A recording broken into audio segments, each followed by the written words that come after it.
There were 10 different emotions running through Riven all at once. She was scared of rejection. She was elated at the thought of spending any kind of time with this girl at all. She was anxious at the bleak thought of spending the rest of her life in a ridiculous state of unrequited love. She was calm about her feelings for her, but she was still angry she even had those kind of feelings for this woman.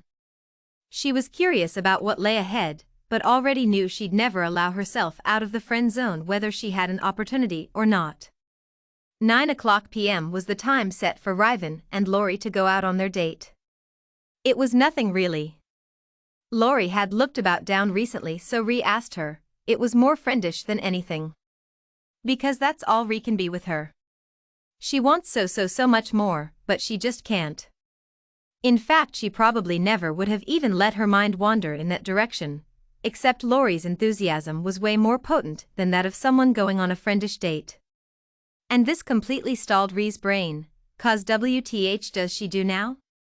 It was 8:55 p.m. and Riven can't help but chuckle at how nervous she was to pick up this particular date, when she literally just had to walk across the hallway and knock on Lori's bedroom door to ask if she was ready.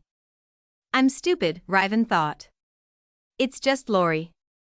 It took 7 whole seconds for Riven to pick her jaw up off the floor when Lori exited her bedroom. Instead of donning her normal attire of jeans and a tank top, Lori was wearing jeans, but jeans that showed off every curve. And of course the tank top was on, but a light jacket lay draped over top of it. Her hair was down and straightened. But most notably, what stopped Riven dead in her tracks was noticing Lori did not have her contacts in. Her blue eyes pierced right through her shirt and into her heart. But the hypnotism was short-lived and our girl became functional once again. In 6 short strides Riven closed the gap between them confidently, but then pulled up short. She and Lori are too close. She can't risk it. Lori appears to have noticed Ree's hesitation though and attempts to finish closing the gap herself by grabbing her hand and asking her if she's ready.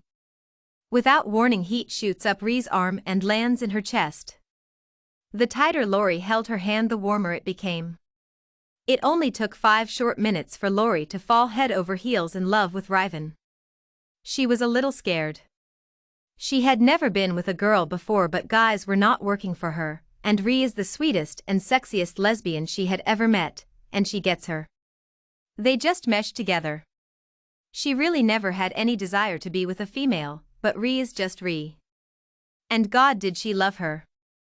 She just didn't feel like Riven really liked her like that. It bothered her that she felt like Riven viewed her as a bratty sister type.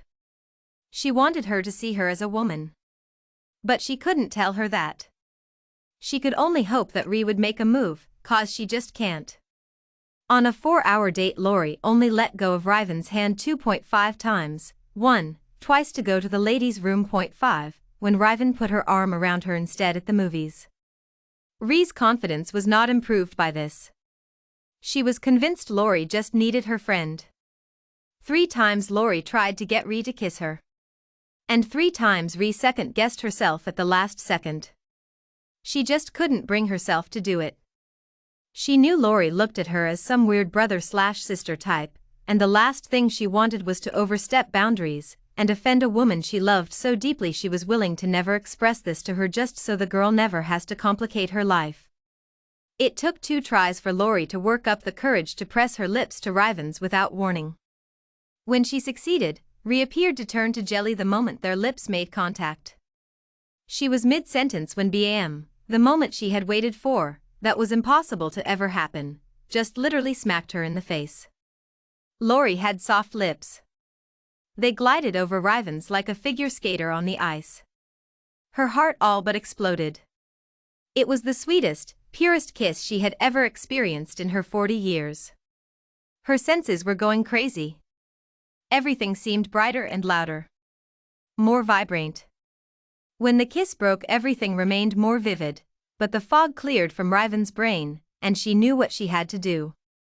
There was only one way this could turn out, and Riven was already kicking herself for thinking this could never happen, so she was careless. It was stupid to ask Lori on a date. She's going to do nothing but muck up her life and lose her in the end. Then Lori said, I'm sorry. I guess somehow I didn't think you'd actually reject me. I just thought you were too polite to make a move. Riven was dumbfounded completely. She responded slowly, as if the words were foreign to her. You really think I rejected you? You kissed me and made me go stupid. But you're like almost family, and I'm no good for you really. Right then Riven cut her off. It's really okay. I wasn't really into it either, I think I just thought you were as bored as I was. She laughed like everything was hysterical and turned around to walk in the house. I kind of thought so, Riven said with a fake chuckle. Then they both went to their respective rooms, completely heartbroken.